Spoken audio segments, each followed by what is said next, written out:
ధన్యవాదాలు, కృతజ్ఞతలు.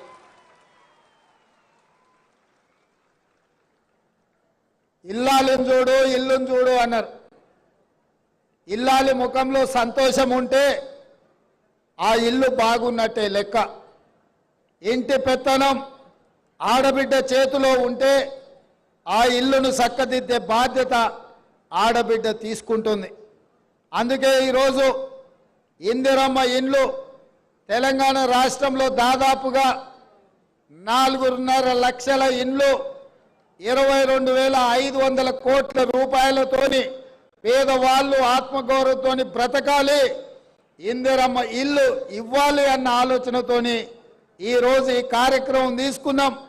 ఈ ఇందిరమ్మ ఇల్లు ఇంటాయన పేరు మీద కాదు, మా ఆడబిడ్డల పేరు మీదనే ఇవ్వాలి అని చెప్పి ఇవాళ మన ప్రభుత్వం నిర్ణయం తీసుకున్నది.